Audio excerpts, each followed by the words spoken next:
Rabanians. Oh, Rabanians. Channel Rabanians. Gimana? Kita duluankan inilah ya acara ini. Oke, ready aku, Kina udah ready ya. Bagaimana, Mas Agus, ready? Udah ready, udah nyala. Oke, udah nyala ya. Pak Bram, kita Oke. mulai. Oke.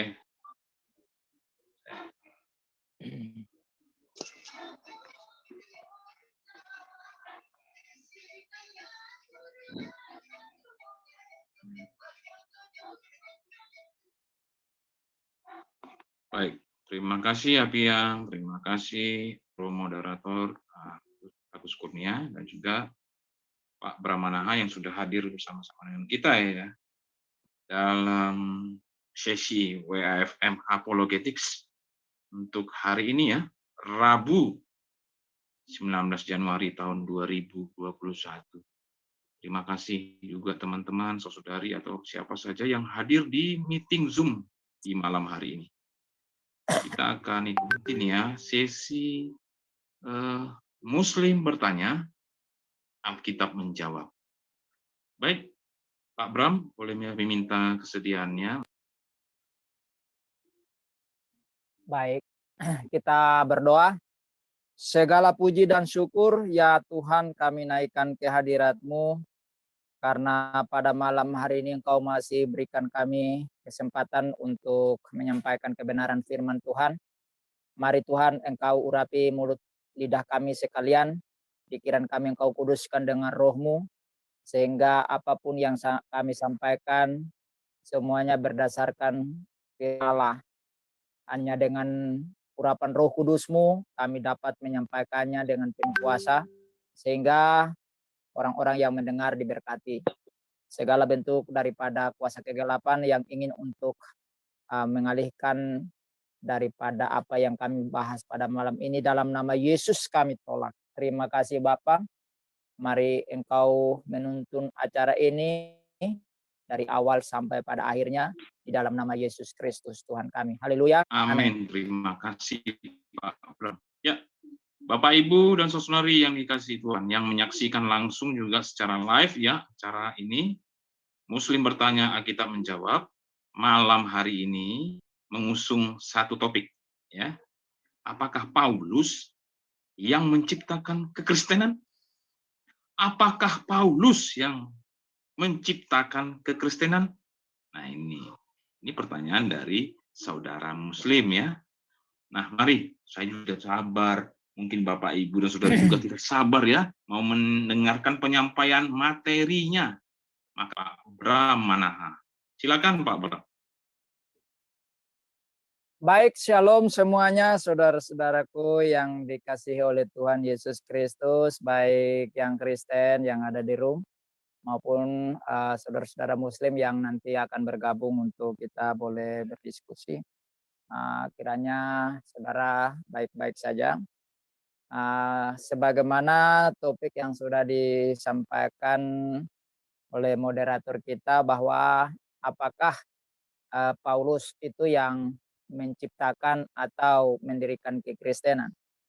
Nah, memang ini merupakan polemikus bagi saudara-saudara Muslim yang seringkali menuduh sosok Paulus ini sebagai orang yang menciptakan atau yang menjadi pendiri kekristenan dan merusak ajaran-ajaran Kristus. Ini sebenarnya adalah tuduhan yang tidak mendasar dan sepertinya mereka berpolemikus karena mereka tidak punya sebuah rujukan yang membuat mereka cerdas untuk mengetahui apa yang sebenarnya dicatat di dalam Alkitab. Sebenarnya Paulus bukan pendiri kekristenan.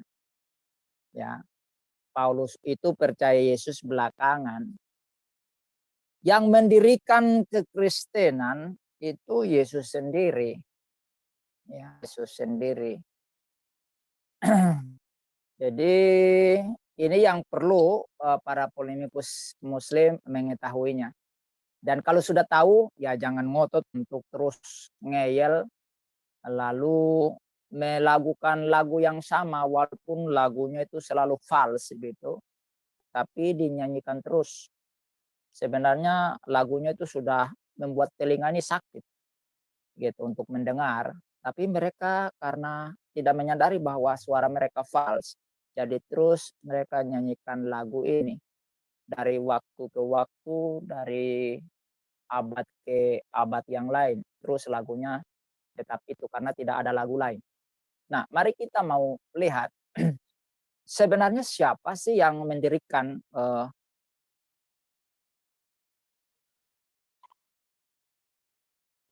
16 ayat 18. Di situ dikatakan, dan aku pun berkata kepadamu, engkau adalah Petrus, dan di atas batu karang ini aku akan mendirikan jemaatku, dan alam maut tidak akan menguasainya.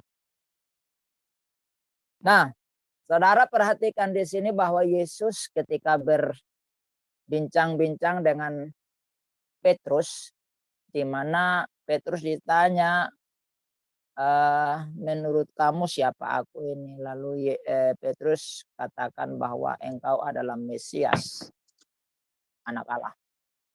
Dan Yesus akhirnya katakan, aku pun berkata kepadamu, engkau adalah Petrus. Kata Petrus di sini menggunakan kata Petra, bukan Petros, tapi Petra.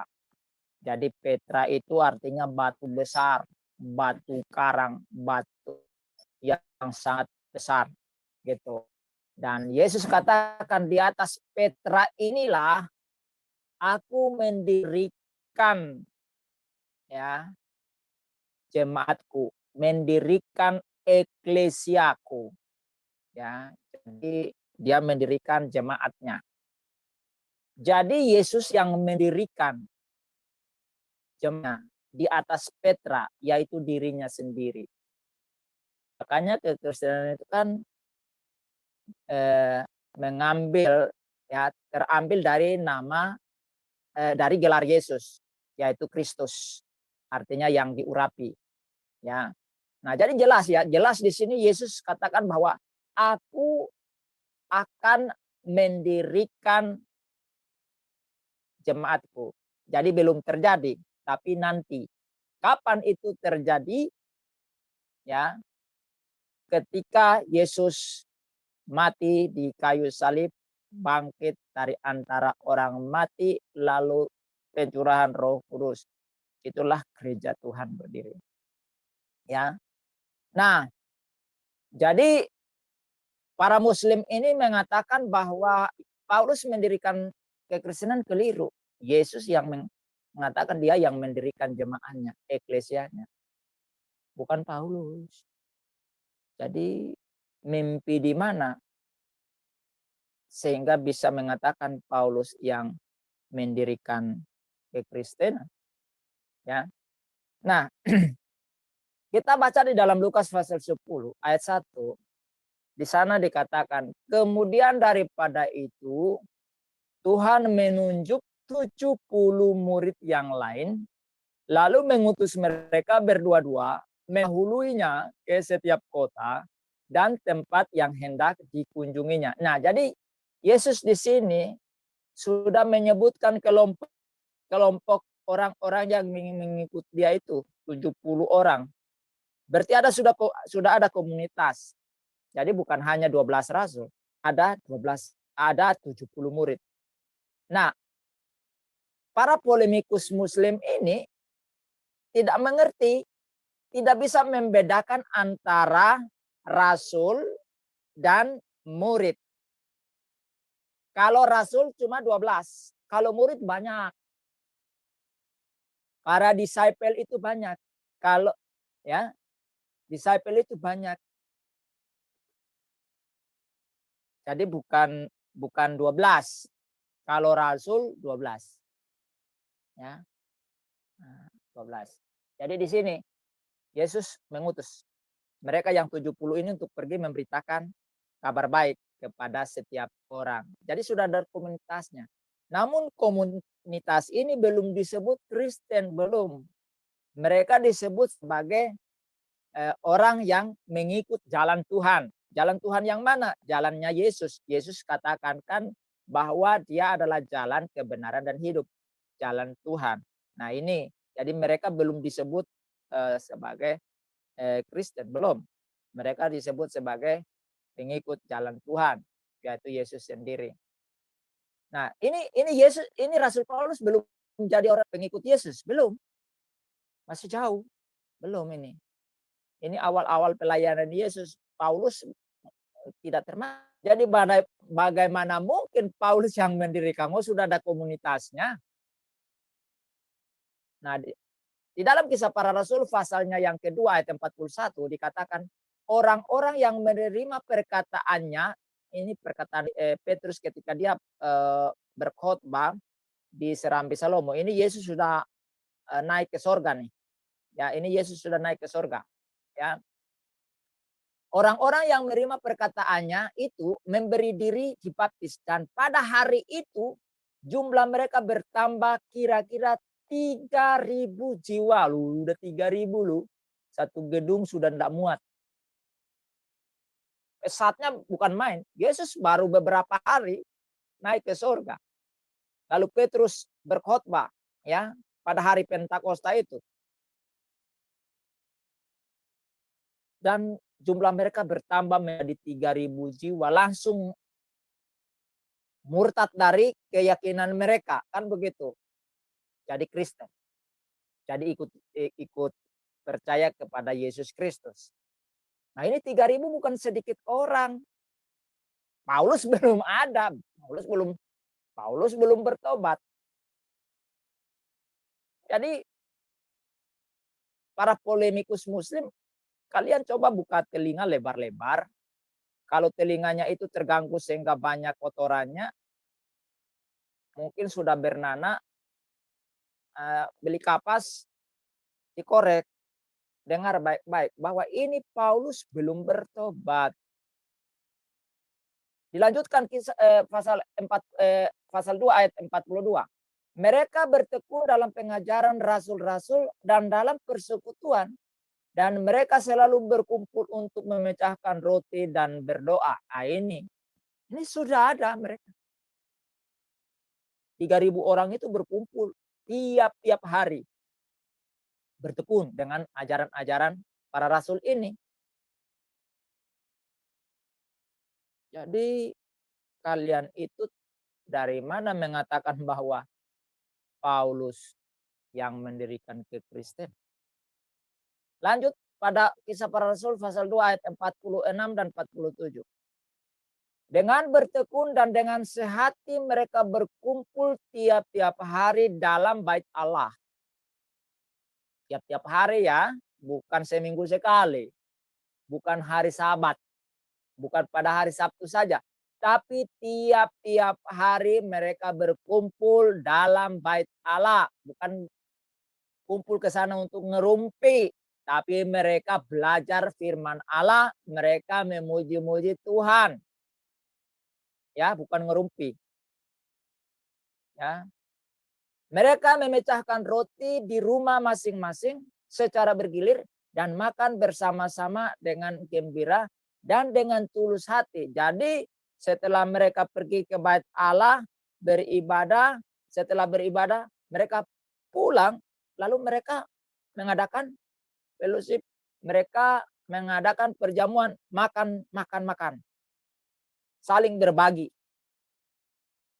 Ya. Jadi yang punya barang, punya harta mereka jual, lalu mereka beli makanan dan minuman, makan bersama. Inilah kehidupan orang Kristen. Makanya orang Kristen itu suka memberi. Karena memang itu adalah bagian kehidupan orang Kristen. Karena Yesus juga suka memberi. Ya, bukan seperti orang lain. Mau beri aja pelit, mau kasih orang pun promosi. Pengumuman. Padahal baru kasih supermi satu pun diumumkan di mana-mana. Di syuting, terus diviralkan. Baru supermi satu bungkus lo dispiralkan. Ya, lihat tetangganya mau mati pun tidak diperhatikan. Ya, satu saat saya melayani di sebuah desa di mana ada ibu-ibu sakit sampai badannya melekat pada tikar. Lukanya parah sekali, nggak bisa bangun dari tempat tidur. Saya tanya, pemimpin agamanya datang ke sini untuk doakan enggak? Boro-boro datang, Pak, kami orang miskin kayak gini mana ditengok-tengok. Oh gitu. Nah, jadi kami yang doakan malah. Padahal beda agama kan. Dan mereka senang sekali. Ya orang kan senang diperhatikan. Kita manusia sosial kan. Jadi ya ketika diperhatikan senanglah. Ya. Ayat 47, sambil memuji Allah dan mereka disukai semua orang. Dan tiap-tiap hari Tuhan menambahkan jumlah mereka dengan orang yang diselamatkan. Jadi tiap-tiap hari Tuhan menambahkan jumlah mereka. Hingga hari ini tiap-tiap hari ada saja yang murtad dan masuk Kristen. Ya, hingga hari ini tiap-tiap hari. Bukan karena dikasih super mie, enggak ada tuh. Itu fitnah itu. Ya, itu fitnah. Kisah Para Rasul pasal 4 ayat 4. Tetapi di antara orang yang mendengar ajaran itu banyak yang menjadi percaya sehingga jumlah mereka menjadi kira-kira 5.000 orang laki-laki. Loh, tadi 3.000 tiap-tiap hari, Tuhan tambahkan sekarang 5.000 laki-laki. Baru laki-laki loh, belum perempuannya, belum anak-anaknya. Jadi kekristenan itu berkembang karena dakwah. Bukan karena beranak cucu, beranak pinak. Bukan. Tapi karena dakwah, karena pemberitaan Injil. Ini sudah 5.000 laki-laki loh. Ya. Luar biasa kan? Jadi kekristenan itu semakin dihambat, dia semakin merambat. Makanya kekristenan itu jangan dihambat. Kalau dihambat, itu kayak jamur di musim hujan. Saya seringkali keliling. Ya, dulu daerah yang tidak pernah saya lihat ada orang Kristen, sekarang gedung gereja sudah berdiri. Dulu daerah yang dilarang Kristen tidak boleh masuk, sekarang sudah ada gedung gereja. Semakin dihambat, semakin menjadi-jadi. Maka kekristenan jangan diusik karena yang bekerja adalah Tuhan. Ya, Tuhan yang menambah-nambahkan, bukan manusia yang menambah-nambahkan. Kisah Para Rasul pasal 6 ayat 1. Pada masa itu ketika jumlah murid makin bertambah, timbullah sungut-sungut di antara orang-orang Yahudi yang berbahasa Yunani terhadap orang-orang Ibrani. Karena pembagian kepada janda-janda mereka diabaikan dalam pelayanan sehari-hari. Nah, karena pelayanan sudah melebar, sudah membeludak, jadi para rasul ini kewalahan. Sehingga tidak memperhatikan kebutuhan makan minum orang-orang yang percaya ini. Sehingga mereka berembuk untuk memilih orang-orang yang punya kapasitas, punya integritas untuk melakukan pelayanan sosial. Khususnya kepada janda-janda. Ya. Nah, ini janda-janda di sini pun janda-janda yang sudah tua yang tidak mampu bekerja lagi. Kalau janda-janda muda, janda-janda yang lagi naik daun, tidak perlu. Dia bisa kerja sendiri. Kecuali ada orang yang pas lihat ada janda kembang, langsung disergap. Dengan aling-aling untuk menolong dia. Bilang aja mata ente jelalatan. Bukan menolong, itu gara-gara mata jelalatan. Ya. Nah, jadi janda di sini adalah janda-janda yang sudah tua yang tidak mampu bekerja. Sehingga mereka butuh ditolong oleh jemaat ini. Ya. Nah, itulah orang Kristen tidak bisa melihat orang susah. Selalu reaksi untuk menolong. Mereka menolong itu bukan supaya masuk Kristen, bukan. Itu sebagai kemanusiaan.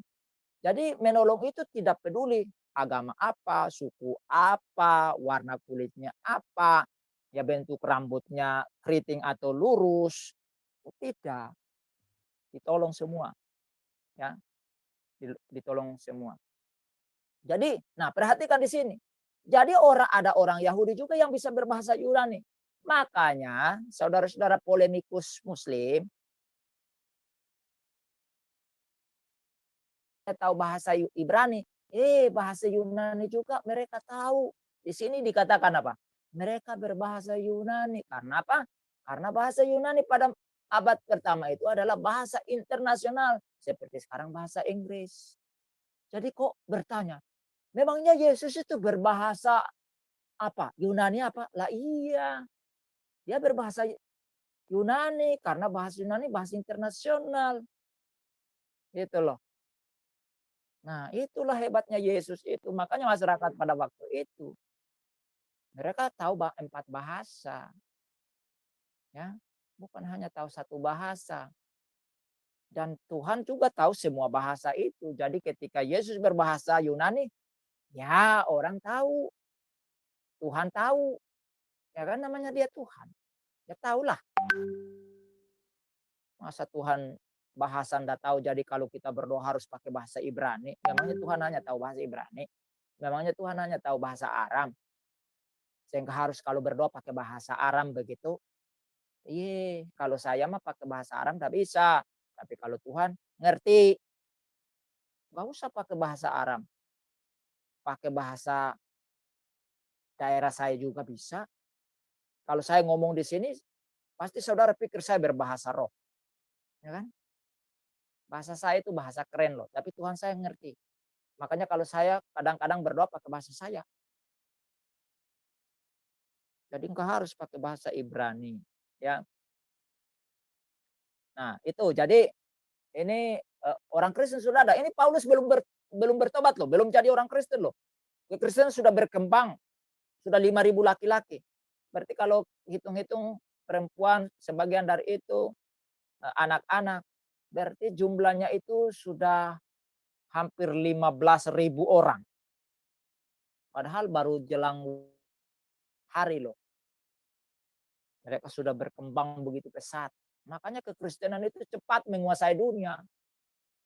Dari tanah Palestina merebak. Yang tadinya dibenci, dibunuh, dieksekusi. Dia begitu pesat maju. Sampai hingga hari ini, kekristenan tidak pernah terkalahkan dari segi jumlah. Ayo, siapa yang bilang mayoritas minoritas? Kristen itu mayoritas, bro. Jadi jangan punya mental minoritas. Saya tidak pernah merasa saya minoritas. Oke, kalau di Indonesia mungkin kita minoritas. Tapi karena kita mayoritas di dunia, maka kita harus punya mental mayoritas. Jangan orang Kristen kok punya mental minoritas. Itu Kristen apa itu? Memangnya Tuhanmu lemah apa? Tuhan kita itu Tuhan yang luar biasa. Kenapa punya mental penakut, mental minoritas? Ya, jangan. Jadi orang Kristen itu enggak boleh punya mental minoritas. Harus punya mental mayoritas. Supaya apa? Berani memberitakan kebenaran. Kalau punya mental minoritas, takut untuk ngomong kebenaran, bro. Mas orang Kristen penakut.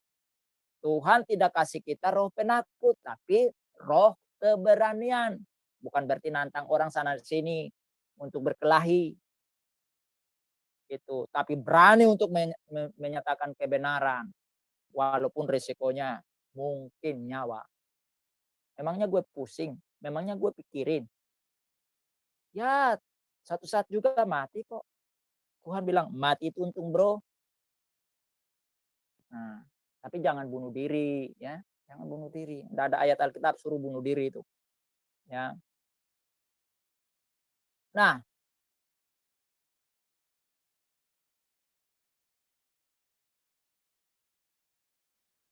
pasal 6 ayat 7. Dikatakan firman Allah makin tersebar dan jumlah murid di Yerusalem makin bertambah banyak. Di Yerusalem tambah banyak. Di luar sudah tambah banyak. Membludak. Juga sejumlah imam menyerahi percaya. Imam-imam lo, para syekh serahkan diri. Para imam, pemimpin-pemimpin agama menyerahkan diri.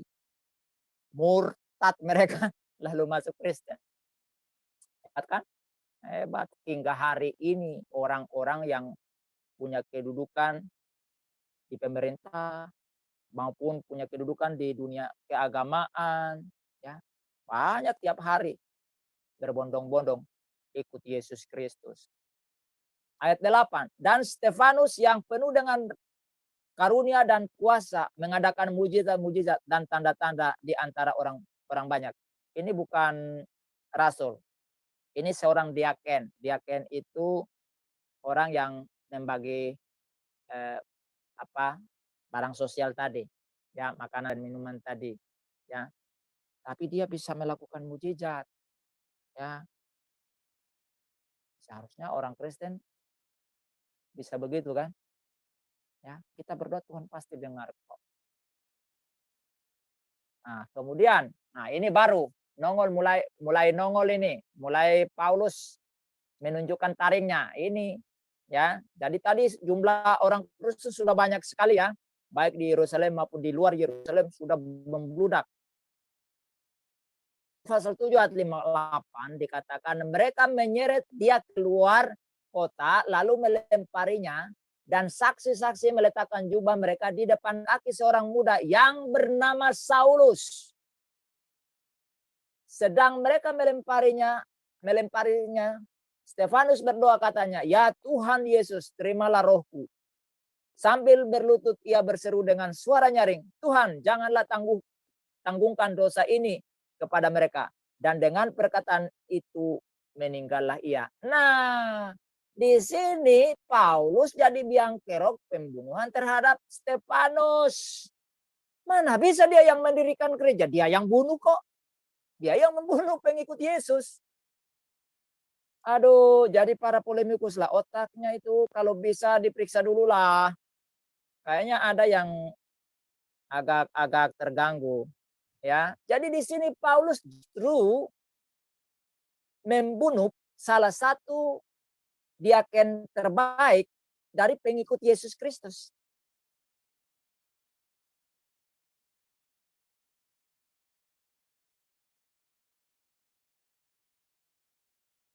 Kalian ini. Saulus loh. Ini Paulus loh. Ini masih nama lamanya Saulus. Saulus itu artinya orang besar. Itu Saulus artinya. Tapi setelah dia bertobat, dia ganti nama jadi Paulus. Artinya orang kecil. Tadi Paulus orang besar, sekarang dia mau jadi orang kecil, merendahkan hatinya. Jadi yang bilang Paulus mendirikan kekristenan itu siapa? Jangan mimpi terus, jangan menghayal terus lah. Kisah para Rasul pasal 8 ayat 2. Orang saleh menguburkan mayat Stefanus serta meratapinya dengan sangat. Tetapi Saulus berusaha membinasakan jemaat itu dan ia memasuki rumah demi rumah dan menyeret laki-laki dan perempuan keluar dan menyerahkan mereka untuk dimasukkan ke dalam penjara. Coba perhatikan kelakuan ini Paulus ini. Paulus loh yang kalian mengatakan pendiri Kristen, mana pendiri Kristen? Dia sendiri yang mau memusnahkan kekristenan. Orang pertama kali di dunia yang ingin memusnahkan kekristenan pengikut Yesus Kristus adalah Paulus. Ini Paulus orang pertama, pionir pertama. Jadi kalau hari ini ada orang yang ingin memusnahkan kekristenan, ingin menjalankan misi Paulus sebelum dia bertobat. Jadi Paulus meninggalkan pekerjaan itu, perbuatan itu, ada orang yang sekarang ambil, mungut, kemudian mengerjakan. Itu loh, lucu sekali. Orang sudah bertobat buang itu malah dipungut-pungut. Ya, jadi Paulus di sini ingin membinasakan jemaat itu dan memasuki rumah-rumah ibadah, menyeret mereka keluar dan memenjarakan mereka dan mereka juga dibunuh. Nah, Kisah Para Rasul pasal 9 ayat 1 dan 2. Sementara itu berkobar-kobar hati Saulus untuk mengancam dan membunuh murid-murid Tuhan. Ia menghadap imam besar. Wah, ini dia mau supaya kelakuannya, perbuatan dia itu dilegalkan. Dan meminta surat kuasa daripadanya untuk dibawa kepada majelis-majelis Yahudi di Damsyik. Supaya jika ia menemukan laki-laki atau perempuan yang mengikuti jalan Tuhan. Jadi pada waktu itu mereka masih disebut sebagai pengikut jalan Tuhan, yaitu Yesus Kristus. Ia menangkap mereka dan membawa mereka ke Yerusalem. Dimasukkan dalam penjara, ada yang dibunuh. Ya. Ayat 3. Dalam perjalanannya ke Damsyik, ketika ia sudah dekat kota itu, tiba-tiba cahaya memancar dari langit mengelilingi dia. Lalu ia rebah ke tanah dan kedengaranlah olehnya suatu suara yang berkata kepadanya, Saulus, Saulus, mengapakah engkau menganiaya aku? Jawab Saulus, siapakah engkau Tuhan? Katanya, akulah Yesus yang kau aniaya. Nah, jadi para polemikus, ketika engkau membenci kami, ketika engkau menghina kami, bahkan engkau membunuh kami, engkau berhadapan dengan Yesus. Engkau telah melakukan itu untuk Yesus. Karena Yesus katakan bahwa dia adalah pohon, kami rantingnya. Dia adalah fondasi, kami elemen-elemen yang dibangun di atas dia. Dia adalah kepala, kami adalah tubuhnya. Jadi ketika engkau menyakiti kami, engkau menyakiti Tuhan kami. Dan dia akan bertindak. Paulus yang tadi ingin memusnahkan mereka, diciduk sama Yesus, diubah hatinya, diubah pikirannya, menjadi pengikut Yesus. Makanya orang-orang yang begitu membenci kekristenan, membenci Yesus, akhirnya apa? Mereka percaya Yesus. Jadi saudara membenci kami bukan karena kami, tapi karena Yesusnya. Coba kalau kami tidak pakai nama Yesus, kami tidak percaya Yesus, kamu tidak musuhi kami. Tapi karena nama Yesus itu melekat pada kami, makanya engkau membenci kami. Karena sebenarnya kamu membenci Yesusnya, bukan kami. Kalau kami lepaskan nama Yesus, langsung kamu sayang dengan kami. Gitu. Nama Yesus itulah yang membuat orang Kristen dibenci. Bukan karena dia Kristen, bukan, tapi karena menyemat nama Yesus itu. Makanya ketika orang tidak percaya Yesus lagi kan, ya mereka dipuja-puji, disanjung-sanjung, dikasih penghargaan, dikasih surat penghargaan walaupun banyak bohongnya. Ya karena dia sudah tidak menyematkan nama Yesus pada dirinya lagi. Itulah kami. Memang dunia harus benci kami, kata Yesus. Yesus katakan, kamu dibenci oleh karena aku. Bukan kamu yang dibenci, tapi akulah yang dibenci. Ya. Makanya kenapa kami orang Kristen enggak balas? Karena kami tahu bahwa orang-orang itu tidak tahu dan mereka sedang menyakiti Yesus, bukan kami. Walaupun dampaknya kan ke kami. Gitu ya. Nah, jadi jangan bilang Rasul Paulus yang mendirikan kekristenan. Ngawur aja. Kisah Para Rasul pasal 22 ayat 4. Dan aku telah menganiaya pengikut-pengikut jalan Tuhan sampai mereka mati. Laki-laki dan perempuan kutangkap dan kuserahkan ke dalam penjara. Nah, ini jadi Paulus ini sudah bertobat dan dia bersaksi. Ingin meyakinkan orang-orang bahwa dulu dia begitu jahat. Tapi sekarang dia sudah bertobat. gitu. Nah, jadi setelah dia bertobat, dia tidak begitu saja langsung diterima oleh para pengikut Yesus. Karena mereka tahu bahwa dia ini bengis. Sehingga mereka harus hati-hati. Jangan-jangan dia ini munafik gitu kan. Tahu-taunya kita sudah dekat, digorok lagi gitu. Jadi murid-murid, ya pengikut Yesus itu hati-hati dengan Paulus awalnya. Nah, akhirnya karena dia dicari-cari oleh orang Yahudi dan mau dibunuh juga, dia lari kembali ke tempat kelahirannya di Tarsus. Jadi di Tarsus itu tempat dia lahir. Paulus itu lahir di Tarsus, ya, orang Yahudi yang lahir di Tarsus. Nah, karena dia dicari-cari oleh orang Yahudi, ya, akhirnya dia lari pergi ke Tarsus dulu, ya.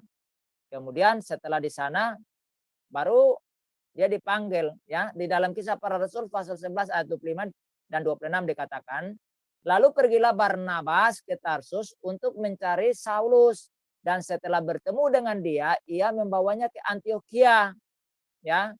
Jadi Paulus setelah bertobat, dia belum bisa diterima nih. Jadi dia pulang kampung, ya, untuk sementara menenangkan diri dulu, ya kan.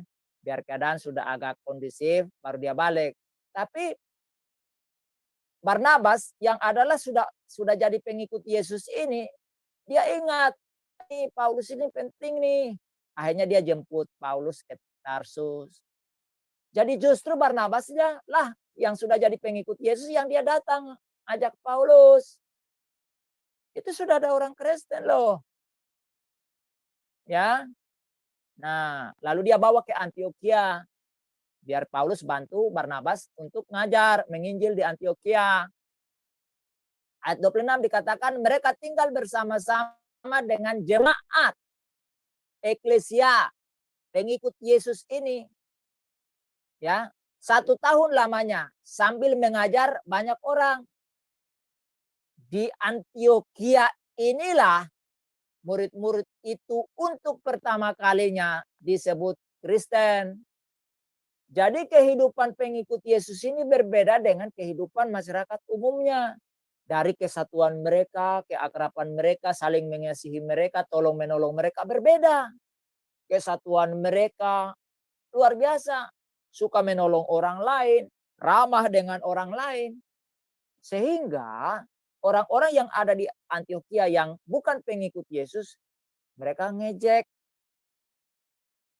Oh, itu siapa tuh? Oh, itu orang Kristen biasa. Gitu. Jadi itu ungkapan olokan, ucapan penghinaan, ya, terhadap pengikut Yesus. Nah, karena nama itu terus-menerus dikumandangkan orang, akhirnya melekat juga dengan mereka. Sehingga ketika mereka hidup di dalam suatu komunitas di mana ada hukum di situ, ya itu akhirnya menjadi sebuah kelompok yang disebut sebagai agama Kristen itu. Sebenarnya agama Kristen itu juga bukan orang Kristen yang menamakan itu. Pengikut Yesus bukan namain itu. Agama agama itu kan diciptakan oleh manusia. Ya saya tidak tahu ya kalau di agama lain itu diciptakan sama Tuhannya. Kalau kita tidak. Agama Kristen itu tidak pernah diciptakan oleh Yesus atau oleh Yahweh, enggak. Yahweh juga tidak pernah menciptakan agama Yahudisme, enggak pernah. Orang orang orang saja menyebut mereka sebagai agama Yahudi. Bukan Tuhan yang kasih. Agamamu Yahudi ya. Agamamu Kristen ya. Enggak ada. Memangnya Tuhan tidak ada urusan sehingga harus membentuk sebuah agama gitu. Lama-lama nanti dia juga menciptakan partai politik dan seterusnya. Tidak ada urusan Tuhan itu menciptakan agama. Di kekristenan itu enggak ada. Tuhan menciptakan agama. Jadi kalau kamu menuntut supaya Yesus punya agama, waduh, konyol sekali. Ya. Nah, itu konyol sekali. Nah, jadi sebenarnya kata Kristen itu sendiri adalah kata olokan terhadap pengikut-pengikut Yesus. begitu ya. Nah, nama Kristen itu sendiri diambil dari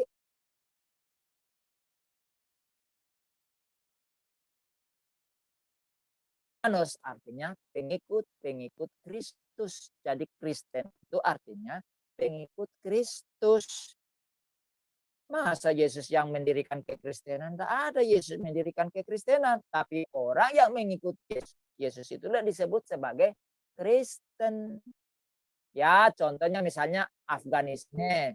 Ya, Afganisme itu artinya orang-orang yang follow terhadap Afgan, penyanyi Afgan itu loh. Nah, pengikutnya inilah yang disebut sebagai Afganisme. Pengikut Afgan, pecinta Afgan. Masa Afgan bilang, aku mau menciptakan Afganisme. Hah? Mabok apa? Afgan tidak pernah mencetuskan suatu kelompok namanya Afganisme itu. Nggak ada. Plato itu tidak pernah mengatakan, aku punya kelompok Platonisme. Enggak.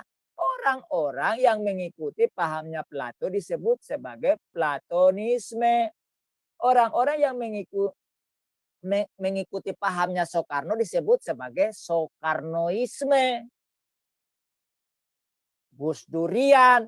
Itu artinya orang-orang yang cinta dengan Gus Dur, mengikuti ajaran Gus Dur.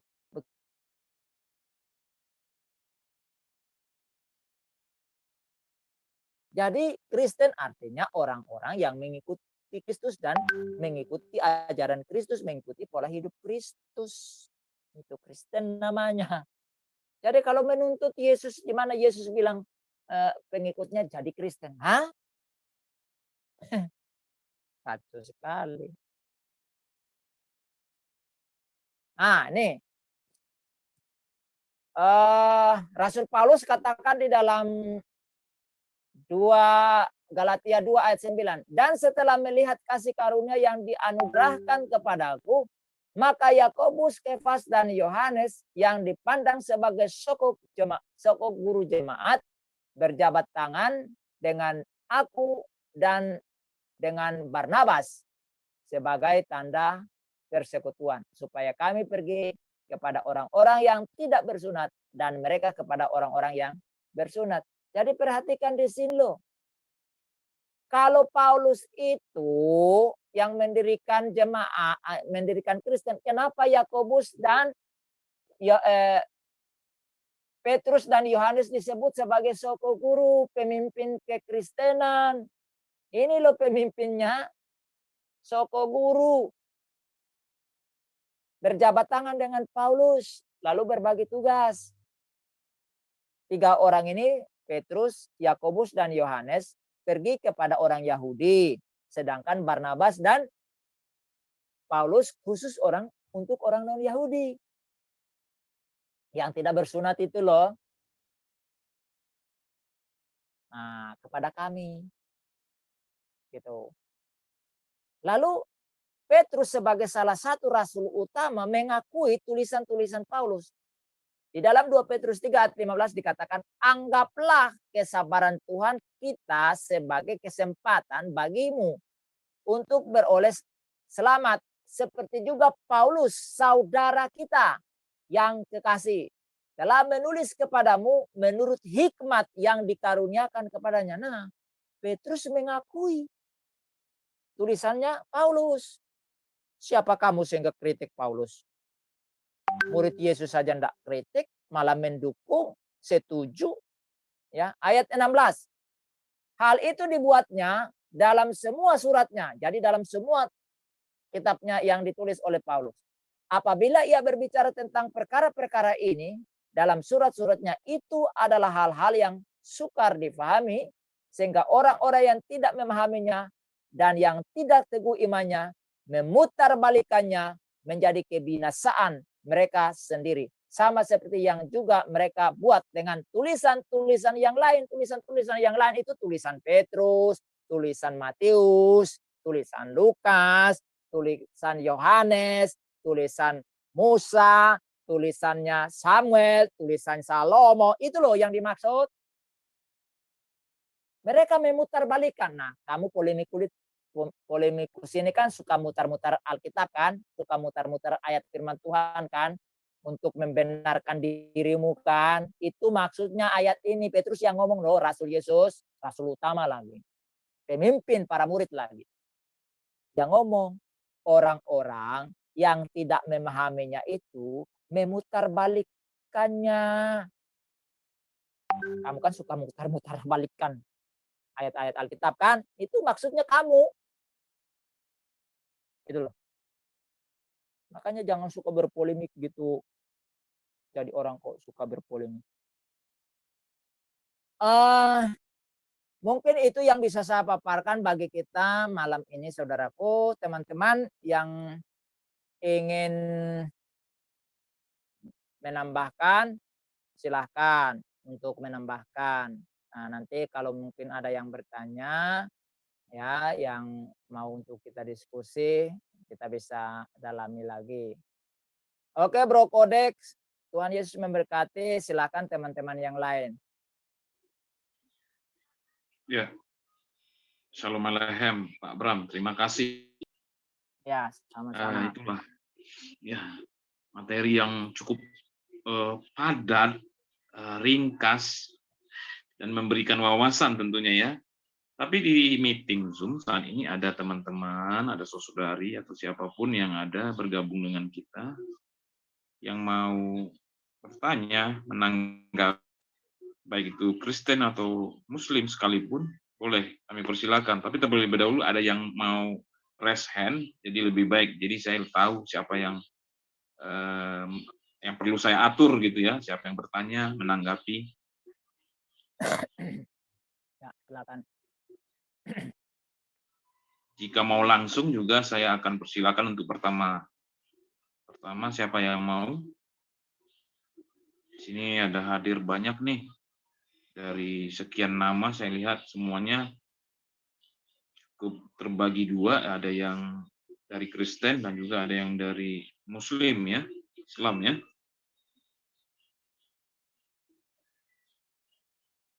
Sebelum ke Bapak Ibu yang mau menanggapi, menambahkan, saya bertanya dulu ke Pak Bram. Karena tadi ada ayat nih Pak Bram. Ayat yang mengatakan seperti itu, di atas batu karang ini didirikan jemaat. Ya. Itu asli memang perkataan Yesus sendiri, Pak? Ya. Ya, perkataan Yesus. Oke. Nah, ini udah ada yang raise hand, Pak. Pak, ya, udah ada yang raise hand. Silakan Billy Joe.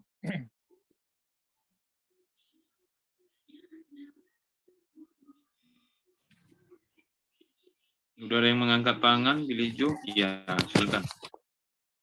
Shalom. Shalom, shalom.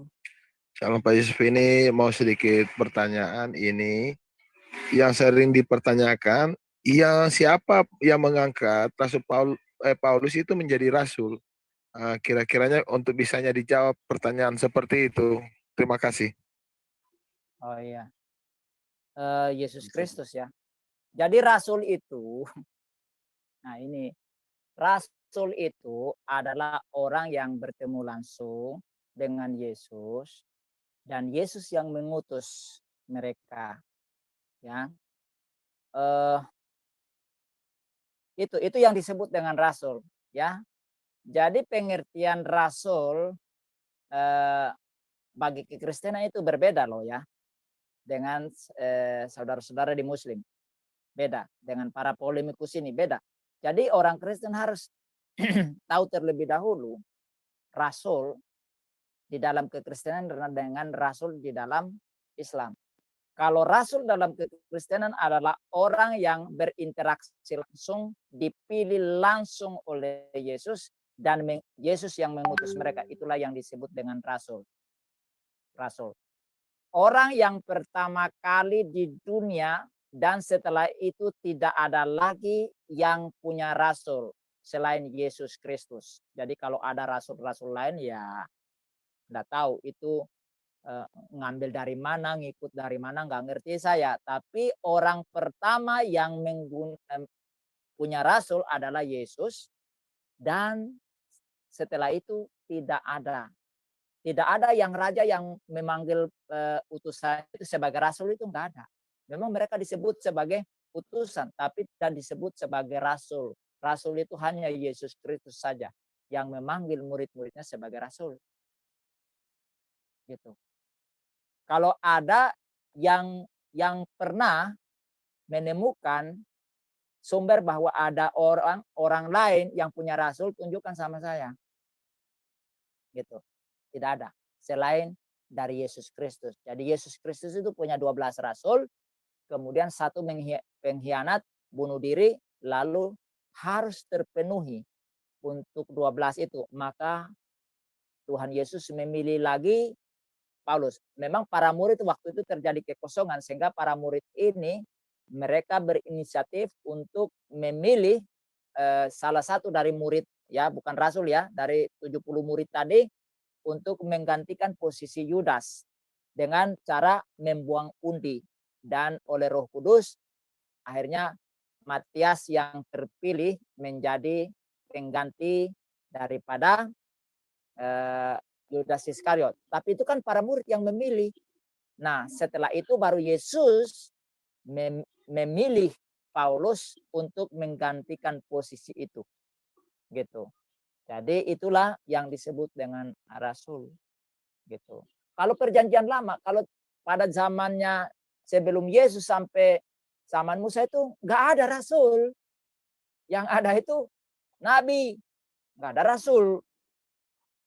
Jadi tiba-tiba kok Adam itu jadi rasul, itu bagaimana? Nggak ngerti saya. Gitu. Memang makna daripada nabi dan rasul itu sama-sama utusan. Tapi tidak pernah dalam perjanjian lama itu sebelum Yesus itu ada rasul, itu nggak pernah ada. Nggak pernah. Gitu, brother. Kalau sumber ayatnya Segini, kita Pak. dalam Kisah Para Rasul, ya. Sepertinya saya harus membuat ini. Mungkin yang dimaksud adalah juga disertakan juga ini tanda-tanda kerasulan Saulus ini apa, Pak? Untuk menyempurnakannya, apa tanda-tanda kerasulan dari Paulus atau Saulus? Tidak ada di dalam Alkitab tanda rasul itu seperti apa. Nggak ada. Apakah dia ada benjolan di pipinya atau di kakinya? Nggak ada. Rasul itu nggak ada tanda-tanda, dipakai tanda-tanda. Kecuali nanti ini tanda ini menyertai kamu ketika memberitakan Injil. Yaitu melakukan mujizat, ya kan? Diracun orang pun ya tidak mampan. Nah itu gitu. Tapi itu bukan tanda-tanda khusus, bukan. Tapi itu berbicara tentang kuasa yang menyertai mereka.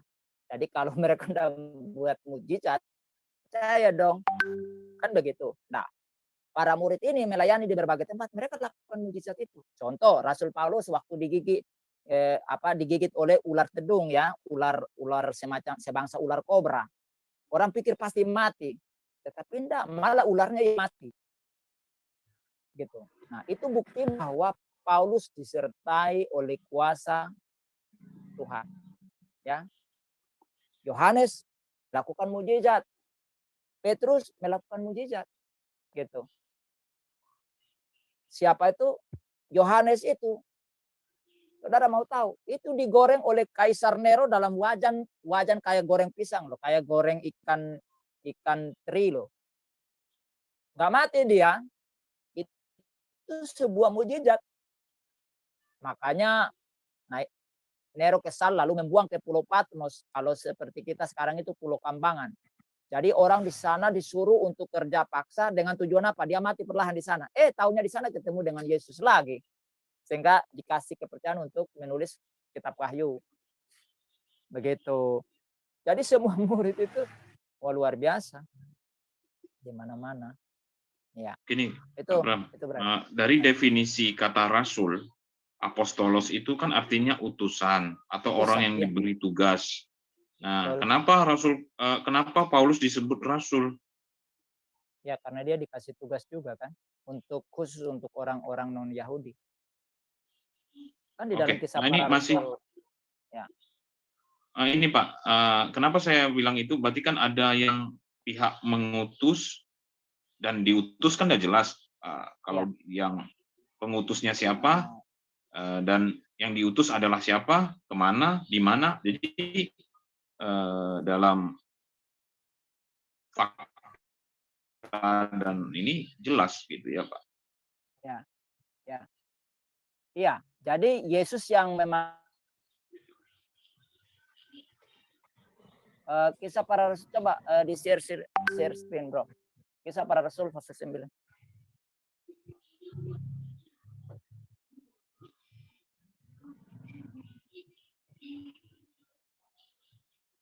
Kisah Para Rasul. Ya. Berapa? Ayat pasal 9 ayat mulai dari ayat 3 ya. Ayat 3 kita baca. Coba baca, Bro. Baik, saya bacakan Kisah Para Rasul 9. Maaf, kok muncul lagi. Kisah Para Rasul pasal 9 ayat 3. Dalam perjalanannya ke Damsyik, ketika ia sudah dekat kota itu, tiba-tiba cahaya memancar dari langit mengelilingi dia. Ayat yang keempat, ia rebah ke tanah, dan kedengaranlah olehnya suatu suara yang berkata kepadanya, Saul, Saul, mengapakah engkau menganiaya aku? Ayat yang kelima, jawab Saulus, siapakah engkau Tuhan? Katanya, akulah Yesus yang kau aniaya itu. Ayat yang keenam, tetapi bangunlah dan pergilah ke dalam kota. Di sana akan dikatakan kepadamu apa yang harus kau perbuat. Ya. Masih dilanjut bacanya Pak? Atau sampai di sini? Itu, ya, sampai di situ dulu. Kan di situ dikatakan, ya, bangunlah dan pergilah ke dalam kota. Di sana akan dikatakan kepadamu apa yang harus kau perbuat ya. Coba buka Kisah Para Rasul 9. Masih pasal 9 ayat 12. Baik, ayat 12. Dan dalam suatu penglihatan, ia melihat bahwa seorang yang bernama Ananias masuk ke dalam dan menumpangkan tangannya ke atasnya, supaya ia dapat melihat lagi. Coba baca dari ayat yang ke-9 dulu, Bro.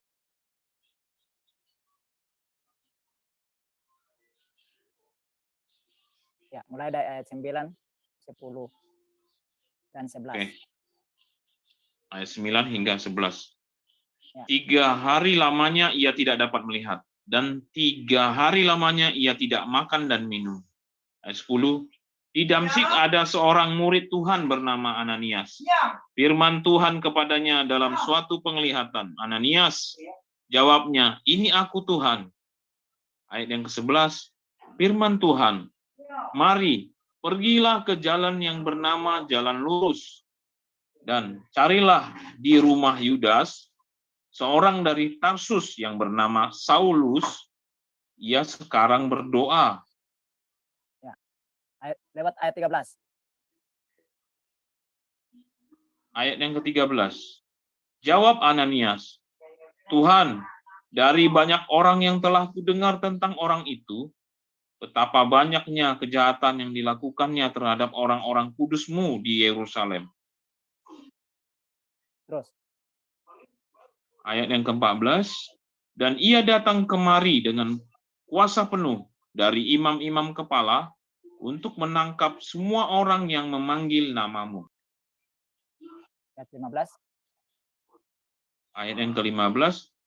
Tetapi firman Tuhan kepadanya, pergilah, sebab orang ini adalah alat pilihan bagiku untuk memberitakan namaku kepada bangsa-bangsa lain, serta raja-raja dan orang-orang Israel. Ayat 16. aku sendiri akan menunjukkan kepadanya betapa banyak penderitaan yang harus ia tanggung oleh karena namaku. Ya, jadi di sini jelas ya, Yesus yang memilih Paulus, menetapkan Paulus, mengutus Paulus kepada bangsa-bangsa lain yang bukan Yahudi. Dan kepada raja-raja. Ya. Jadi perhatikan di sini, kepada raja-raja dan orang-orang Israel yang berdiaspora di berbagai tempat. Makanya Paulus dan Petrus pun akhirnya pergi ke Roma, memberitakan Injil ke Roma. Akibatnya apa? Roma menjadi negara yang menjadikan kekristenan sebagai agama negara pertama kali di dunia. Hingga hari ini Roma menjadi pusat agama Katolik. Jadi Yesus bertemu dengan Paulus dan diutus oleh diutus oleh Yesus. Jadi kalau seorang utusan tidak ketemu dengan yang ngutus, itu namanya nabi apa, bro? Nabi apa, bro Kodek? Apa, Pak? Kalau seorang utusan tidak bertemu dengan yang mengutus, itu namanya utusan Nabi apa palsu. itu? Nabi Ya, palsu, utusan palsu. lah. Utusan palsu, bro. Masa utusan mengutus utusan? Kalau malaikat mengutus utusan, ya masa utusan mengutus utusan? Enggak bisa dong. Yesus mengutus Paulus. Bukan malaikat datang sama Paulus terus mengutus Paulus. Yesus sendiri sebagai Tuhan ketemu langsung. Sampaikan pesannya langsung. Kamu pergi untuk bangsa-bangsa non-Yahudi. Walaupun Ananias ketakutan. Tuhan bilang, "Enggak, dia yang kupilih. Dia orang yang kupilih." Nah, itu dong baru rasul yang benar. Maka ketika dia datang, dia buat mujizat. Nah, itu brother. Silahkan, yang lain. Ini ada tuak bir, silakan. Nanti ya, Nah, bro, apa?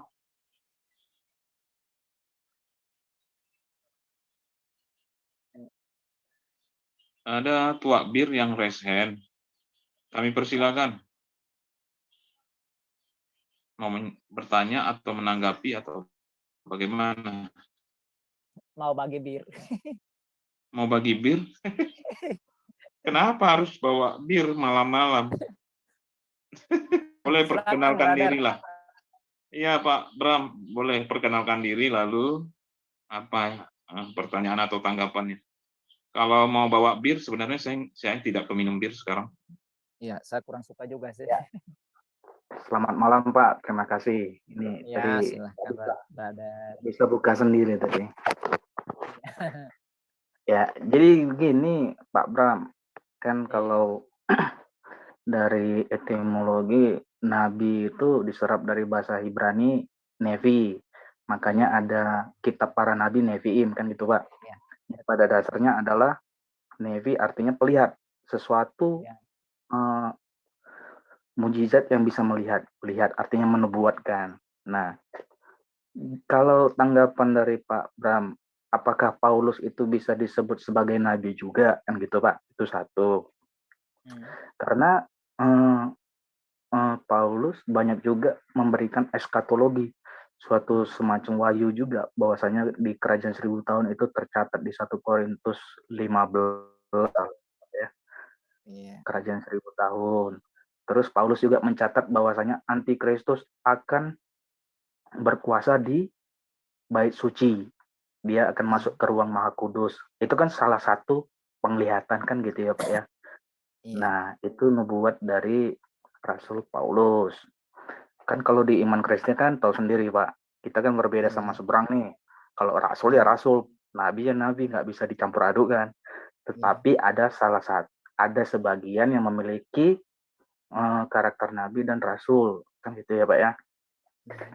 Nah, contohnya begini kan, kalau dalam bahasa Inggrisnya rasul ya apostel, kalau nabi profet, kalau yang lain kan prophet apostel dianggap pukul rata aja sama kan gitu.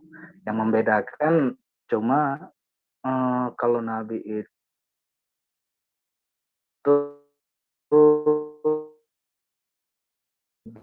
kalau nggak salah dia menerima wahyu tapi tidak wajib memberi kepada Iya. umat. Iya. Kalau rasul wajib kan gitu. Mm-mm. Makanya membawa kitabullah kan gitu, Pak. Iya.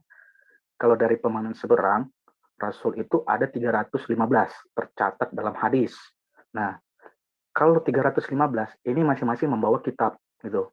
Artinya ada 315 kitab. Nah, kita nggak usah sampai ke situ lah. Ini membingungkan kalau dari bahasa yang sebelah kan gitu, Pak.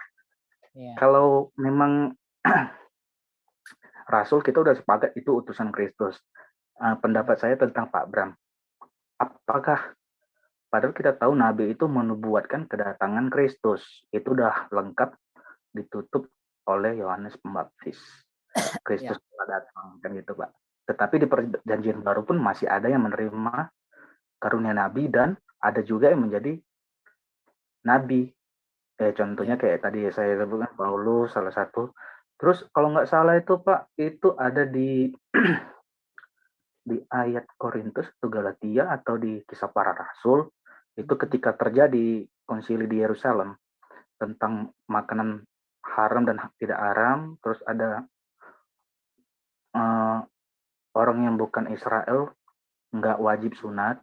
Nah, itu Petrus ada mengutus utusan ke Antioquia, disebut Yudas dan satu lagi kalau nggak salah Barnabas, itu disebut nabi juga gitu, Pak. Iya. Apakah nabi yang di perjanjian baru dan perjanjian lama itu maknanya gimana? Itu aja Pak Bram, terima kasih. Iya, baik. Ya, memang kalau nabi itu spesifikasinya memang ke pelihat ya. Nabi itu pelihat. Jadi mereka itu bisa melihat langsung semacam virtual gitu. Tetapi juga mereka mampu melihat sesuatu yang jauh ke depan sana. Itu yang disebut sebagai nubuat. Ya. Jadi ada dua penglihatan ya. Penglihatan yang waktu itu mereka melihat sesuatu semacam ditunjukkan alam lain yang tidak dilihat orang, tetapi juga melihat masa depan. Itu yang disebut sebagai nubuat itu ya. Jadi mereka mampu melihat sesuatu di depan yang Tuhan tunjukkan ke mereka bahwa nanti ke depan itu ada sesuatu terjadi gitu. Nah, gitu. Itu untuk nabi ya. Nah, memang Rasul Paulus sendiri tidak disebut secara vulgar bahwa dia adalah seorang nabi. Ya. Karena di dalam Kisah Para Rasul pasal 13 itu memang dikatakan di situ secara ambigu ya. Dikatakan di situ pada waktu itu dalam jemaat di Antioquia ada beberapa nabi dan pengajar, yaitu Barnabas,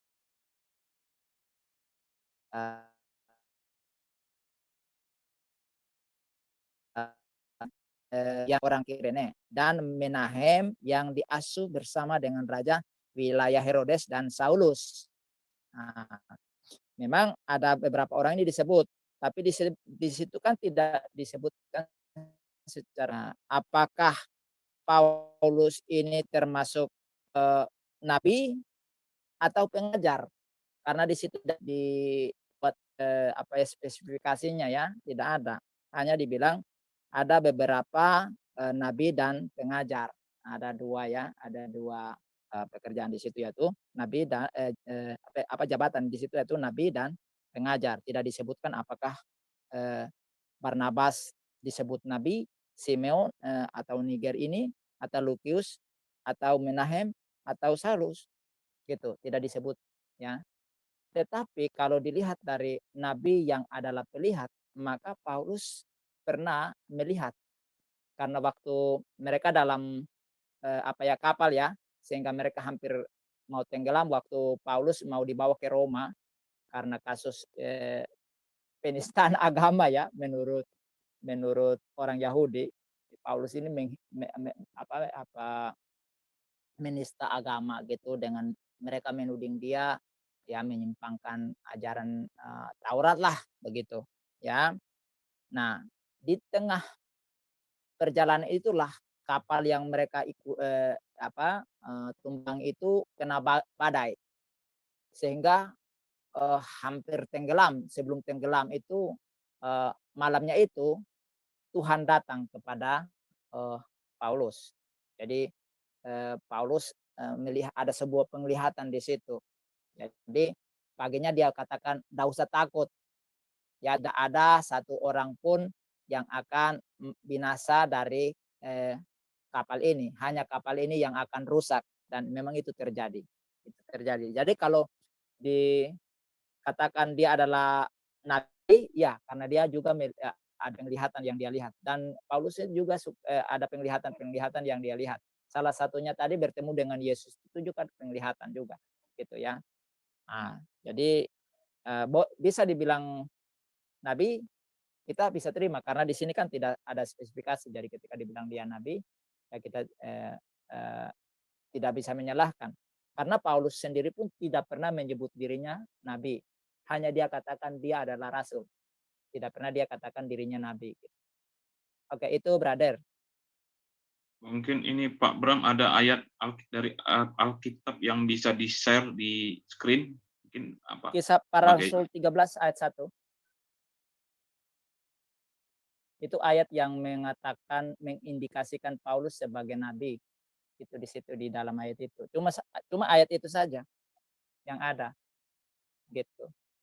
Kalau dikomparasikan dengan penglihatan dia waktu malam ketika dalam pelayaran itu, bisa dikomparasikan dengan situ sehingga dikatakan Paulus adalah nabi, bisa. Gitu. Tapi dari mulut Paulus sendiri tidak pernah ya mengatakan dia adalah nabi. Yang sering dia ucapkan adalah dia adalah rasul, utusannya Kristus. Gitu.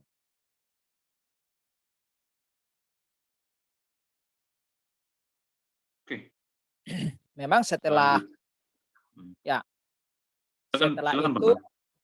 setelah itu memang di dalam perjanjian baru itu ada nabi-nabi, ya, ada Nabiah, ada juga ya seperti Nabi Agabus, ya, itu ada. Tetapi bukan berarti itu adalah nabi baru, bukan. Tapi itu nabi-nabi yang sejaman dengan Yohanes Pembaptis yang ada di dalam jemaat. Jadi mereka juga akhirnya percaya Yesus Kristus dan mereka masih hidup. Sehingga kenapa pada waktu itu mereka dikasih jabatan nabi itu karena mereka masih hidup. Maka jabatan itu mau tidak mau mereka yang pikul gitu karena mereka masih hidup. Nah, itu para senior sebenarnya. Gitu. Makanya waktu Petrus udah tua kan Nabi Agabus datang bernubuat kan gitu ya. Gitu brother. Jadi tidak ada nabi lagi. Jadi kalau sampai sekarang ini kalau ada yang mengatakan dirinya nabi perlu dipertanyakan. Tapi kalau menyuarakan suara kenabian, ya kita semua juga menyuarakan itu, gitu. Tapi jabatan nabi, saya pikir perlu dipertimbangkan gitu. Gitu. Itu aja sih. Iya. Itu selanjutnya, silakan Pak Bram. Ya. Masih ada yang mau disampaikan? Silakan Pak Bram. Enggak. Saya ucapin terima kasih ke ini, Bro Bir. Oh iya. Iya. Selanjutnya udah bisa nih Pak Bram. Untuk selanjutnya. Penanya berikutnya ini adalah Nadikmon Ben Gurion. Bagaimana Pak Bram? Lanjut. Apa pertanyaannya? Silakan Mbak Nadikmon, perkenalkan diri dan apa pertanyaannya?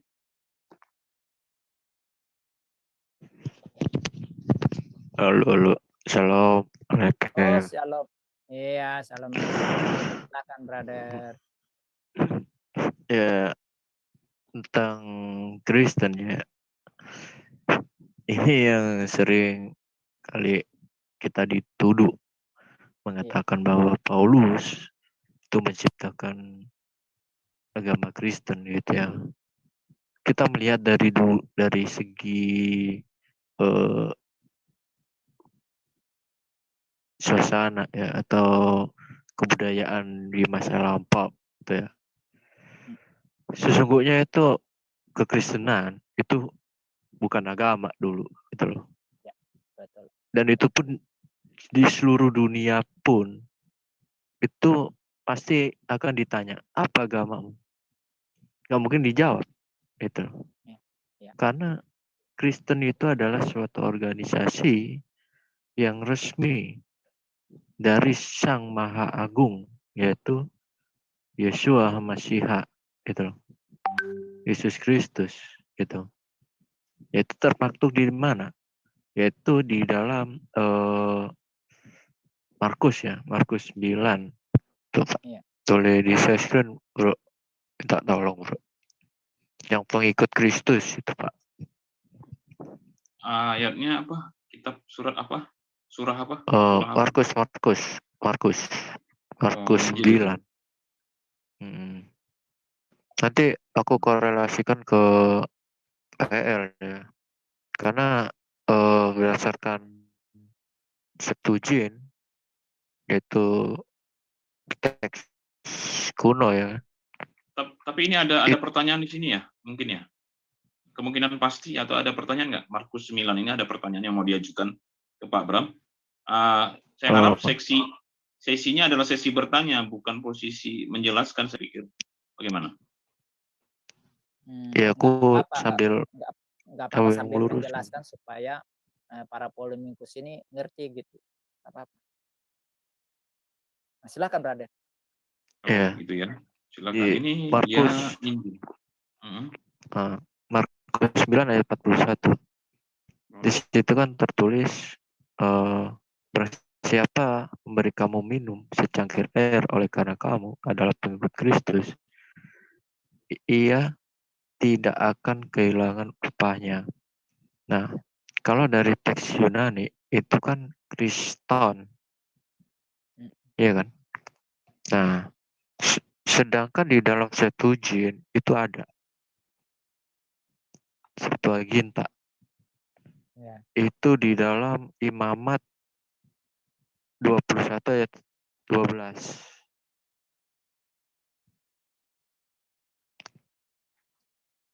Imamat berapa? Imamat 21 ayat 12.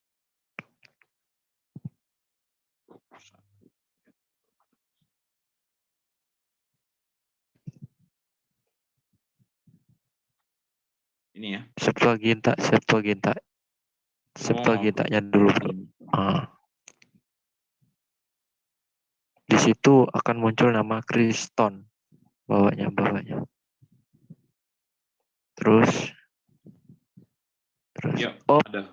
Kristen. Nah, Imamat itu berapa tadi? Imamat 21 ayat 12. Ya, ada Kriston. Atau Kriston Tau. Ada. Ya. Iya kan? Ya. Ada Jadi Kriston Teu. Teu. Ya. Nah, ini sangat jelas gitu loh, bahwa Kristen itu adalah pengikut Kristus. Ya. Gitu loh. Organisasinya namanya apa? Ya, Kristianos. Itu organisasinya. Ya. Kan waktu itu kan para rasul itu kan kumpul di Antioquia itu kan. Ya. Nah, berkumpulnya itulah semua itu dianggap sebagai Kristianon. Itu. Nah, sedangkan secara per individu-individu itu baru dia disebut namanya pengikut Kristus. Kriston itu loh. Nah, ini yang kerap kali polemikus itu tidak memahami dari sisi peristiwanya gitu loh. Dan itu pun kalau dilihat kan mereka ini kan selalu menuntut kita baca teks aslinya kan gitu kan. Ya, teks aslinya kita itu banyak gitu loh. Pilih yang mana? Paleo ya. Pilih yang mana? Paleo, Yunani, Aramaik, Euro Aramaik, atau apa? Itu. Teks asli kita itu bukan satu gitu. Teks asli kita itu berbagai macam. Itu, dan itu pun setiap abad itu mempunyai teks-teks yang berbahasa masing-masing gitu. Contoh seperti kitab Daniel itu kan ditulis dalam teks Aramaik gitu. Dan itu pun di satu sisi bahasa Yunani gitu. Apalagi di zamannya Musa gitu loh. Itu lebih kuno lagi, itu paling asli beneran itu loh. Brother, langsung to the point-nya saja supaya meringkaskan karena lebih menjelaskan ya. Udah langsung aja nih, brother. Apa? Ya. Poinnya aja. Ya, poinnya yaitu tadi bahwa Kristen itu adalah pengikut Kristus itu dari perucapan dari Sang Maha Agung itu sendiri. Imam besar agung yang menyatakan, yaitu di Markus 9 ayat 41, dan berdasarkan teks Septuagint itu juga kata Kriston, yaitu di dalam Imamat 21 ayat 12. Itu sih bro, kalau dari saya bro. Oke, terima kasih ya. Nah, Mon, apa Pak Bram mau menanggapi? Silakan. Iya, jadi jelas. Jadi Kriston itu secara individu tadi ya. Nah, kalau Kristianus itu sudah menyangkut kolektif. Jadi mereka sudah community, sudah community gitu. Nah, mereka inilah yang disebut sebagai pengikut Kristus ini gitu. Jadi Yesus Kristus tidak mengklaim dirinya sebagai Kristen. Bagaimana tuh?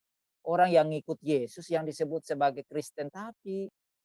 Masa Yesus ikut pengikut Yesus? Nah, otaknya kan berarti error toh. Ya kan? Jadi misalnya saya ini ada di sini, banyak orang ikut saya. Nah, maka mereka disebut sebagai Brahmanisme gitu. Nah, pengikut Bram maksudnya kan. Masa saya mengatakan saya adalah pengikut Bram, masa saya ikut saja? Gitu loh. Nah, makanya belajar bahasa Indonesia supaya belajar bahasa supaya cerdas lah. Jadi jangan kasih pertanyaan-pertanyaan konyol ditertawakan orang gitu kan. Nah, itu loh. Seperti itu, brother. Ya. Nah, kemudian di dalam kisah para rasul tadi dikatakan bahwa Paulus itu ingin memusnahkan orang-orang pengikut jalan Tuhan, ya, pengikut jalan Tuhan.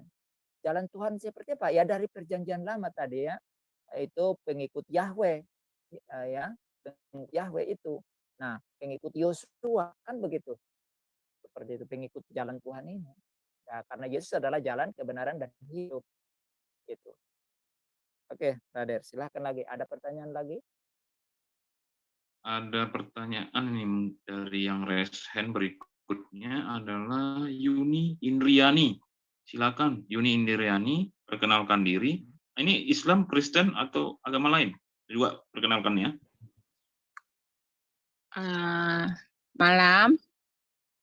Malam, Saya malam. Muslim. Saya Muslim. Silakan. Ya, silakan Bu. Iya, saya mau tanya doang sih.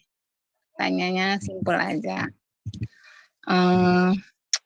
Kan kalau Nabi atau Rasul itu kalau di Muslim mah, di Islam mah dikasih mukjizat kan. Kalau di Kristen itu yang katanya disebut Nabi Paulus apa semua itu tuh mukjizatnya apa ya kalau boleh tahu? Jadi pertanyaannya, Paulus. apakah mujizat Paulus ya? Silakan Pak Bram. Nah, mukjizat nabi-nabi Paulus, apalagi banyak lagi kan nabinya itu, ada 4 apa? Daniel dan sebagainya itu loh, Yesaya gitu loh. Ya. Yang nggak ada di Muslim gitu, silakan. Baik. Jadi apakah mujizat nabi-nabi yang ada di Kristen begitu ya, dan rasulnya begitu juga ya? Nabinya saja kah yang ditanya, Bu Yuni? Halo, Ibu Yuni menanyakan apakah mujizat dari nabi yang ada di Kristen begitu maksudnya? Sehingga Ibu mengatakan itu Paulus juga nabi gitu ya? Oke, Oke. kami kembalikan Ya, Pak Bram. saya bilang tadi ya, kalau Paulus itu tidak secara spesifik disebut sebagai nabi. Dan Paulus pun tidak pernah menyebut dirinya nabi, hanya dia mengatakan dia adalah rasulnya Yesus Kristus gitu ya. Nah, karena tadi dalam Kisah Para Rasul pasal 13 tadi ya, itu disebutkan ada beberapa nabi dan pengajar, tapi tidak secara spesifik disebutkan nabi siapa nabi-nabi di situ, karena ada 4 orang itu, apakah mereka siapa yang pengajar dan siapa yang nabi tidak secara spesifik disebut gitu ya. Oke, tapi katakanlah saya bilang tadi kalau dikomparasikan dengan Paulus juga kan pelihat ya, karena dia melihat Tuhan waktu malam itu datang kepadanya gitu. Yang sehingga Tuhan katakan bahwa kalian tidak ada yang binasa gitu, hanya kapalnya saja yang rusak. Oke, kalau itu dikatakan itu sebagai tanda bahwa dia adalah pelihat, karena nabi itu kan pelihat gitu ya. Nah, lalu mujizat apa? Nah, buka brother Kisah Para Rasul 28. Ya. Kisah Para Rasul pasal 28 ayat 3 dan 3-5. Oke, saya boleh bacakan ya. Ya. Kisah Para Rasul pasal 28 ayat 3. Ketika Paulus memungut seberkas ranting-ranting dan meletakkannya di atas api, keluarlah seekor ular beludak karena panasnya api itu, lalu menggigit tangannya. Keempat, ketika orang-orang itu melihat ular itu terpaut pada tangan Paulus, mereka berkata seorang kepada yang lain, orang ini sudah pasti seorang pembunuh, sebab meskipun ia telah luput dari laut, ia tidak dibiarkan hidup oleh Dewi Keadilan. Ayat yang kelima, tapi Paulus mengibaskan ular itu ke dalam api, dan ia sama sekali tidak menderita sesuatu. Ayat yang ke-6, namun mereka menyangka bahwa ia akan bengkak atau akan mati rebah seketika itu juga. Tapi sesudah lama menanti-nanti, mereka melihat bahwa tidak ada apa-apa yang terjadi padanya. Maka sebaliknya mereka berpendapat bahwa ia seorang dewa. Jadi perhatikan di situ ya. Ini ular berbisa yang mematikan menggigit Paulus. Tapi Paulus sudah mati. Bahkan orang itu karena dia tidak apa-apa, terjadi mujizat, orang itu berpikir bahwa dia adalah dewa. Gitu. Nah, jadi ini membuktikan bahwa Paulus ada mujizatnya. Nah, ya. Belum lagi dia bagaimana dengan bayangannya pakai sapu tangan ya, sapu tangan.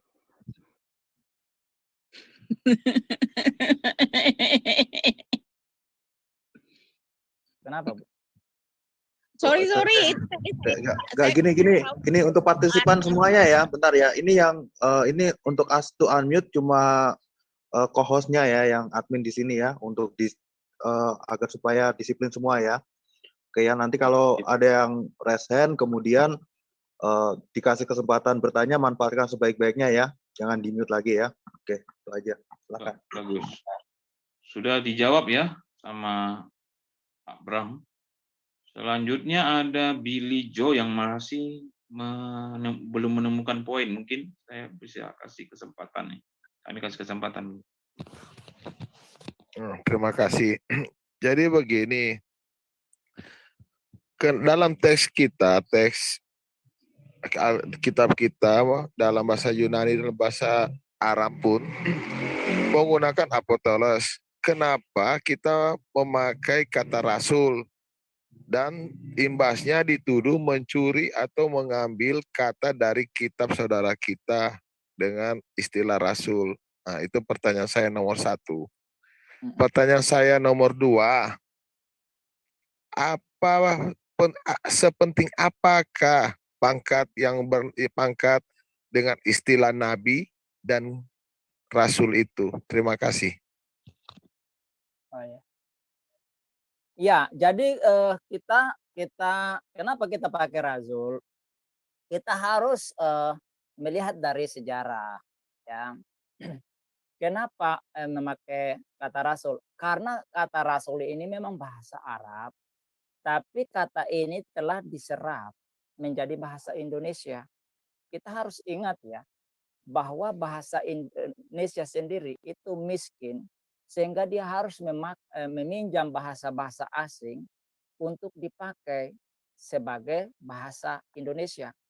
Kita tahu bahasa kita ini terambil dari bahasa daerah, ya, dari setiap suku, juga dari bahasa-bahasa asing dari bangsa-bangsa lain seperti Arab, Inggris dan lain sebagainya, gitu. Nah, dan kebetulan bangsa kita ini dipengaruhi oleh Arab, bahasa Arab dan Melayu ya. Sehingga waktu penerjemahan Alkitab, kita harus ingat bahwa penerjemahan Alkitab pertama itu oleh teman-teman Muslim ya. Jadi para penerjemah dari luar ini minta tolong orang-orang Indonesia yang masih beragama Islam. Sehingga mereka ketika menerjemahkan, mereka menggunakan kata-kata itu. Nah, sehingga itu ada di dalam Alkitab kita. Dan akhirnya kata-kata itu juga ketika penyusunan bahasa Indonesia itu diserap masuk menjadi bahasa Indonesia. Jadi memang kita harus akui bahwa itu adalah bahasa asing, bahasa Arab, tapi sudah diserap menjadi bahasa Indonesia. Gitu. Itu kan sejarah bahasa kita kan seperti itu. Ada banyak bahasa kan, seperti kata baku pukul itu bahasa Ambon, tapi diserap menjadi bahasa Indonesia, bahasa persatuan gitu loh. Itu dan masih banyak kata-kata, kosakata yang diambil dari bahasa daerah maupun bahasa asli. Jadi ketika bahasa Yunani diterjemahkan dalam bahasa Indonesia, ya itu dipakai itu supaya apa? Kan supaya kita mengerti itu maknanya sama, artinya sama, gitu. Itu Pak. Sudah jawab ya. Selanjutnya yang bertanya adalah yang resen ini 221067 siswa. Kami beri kesempatan, silakan. Silakan, Kader mau bertanya tuh mau tambahkan. Boleh dibuka mic-nya ya. Perkenalkan diri.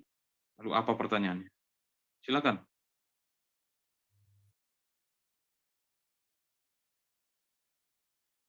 Selamat malam. Malam. Ya, saya mau menyoroti statement Bapak mengenai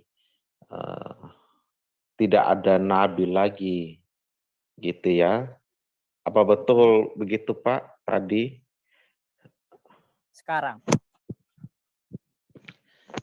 Iya, bisa dikatakan begitu. Maksudnya setelah Yesus itu apakah tidak ada nabi lagi?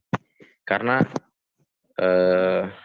di Kisah Para Rasul itu pun kan juga disebutkan ada beberapa nabi. Ya.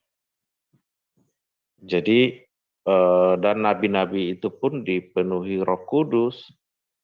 Nah, jadi saya pun bertanya ini sebenarnya ingin meminta pendapat Pak Bram saja bahwa apakah ketika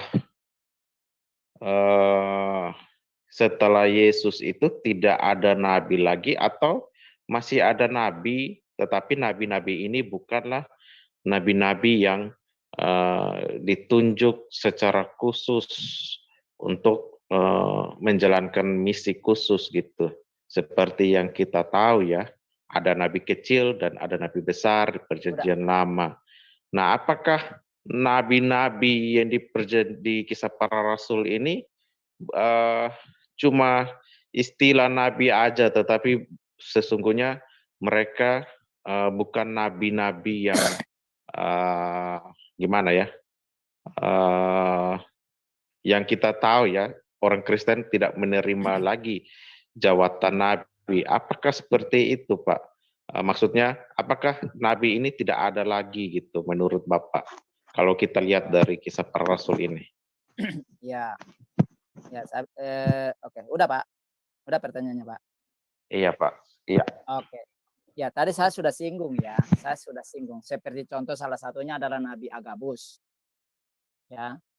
Nah, Nabi Agabus itu bukan setelah Yesus baru dia ada. Dia lebih senior daripada Yohanes Pembaptis. Jadi Agabus itu sudah tua. Nabi Agabus itu sudah tua dia. Jadi dia lebih senior daripada Yohanes Pembaptis. Nah, tapi karena dia masih hidup sampai Yesus naik ke surga, dia masih hidup. Dan ada beberapa nabi dan nabiah juga ada. Itu mereka masih hidup. Nah, karena mereka masih hidup, maka setelah itu mereka dikasih jabatan itu. Tetap mereka tetap mereka menyandang jabatan itu. Makanya di situ kan ada jabatan nabi, rasul, pengajar, dan lain sebagainya ya.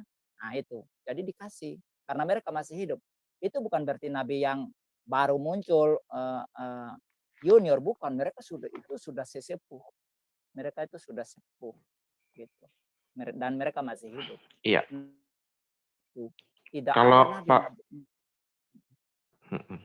Pak, kalau menyangkut di Wahyu tentang dua saksi itu, apakah itu berbicara nabi atau itu gimana Pak? Minta aja penjelasannya.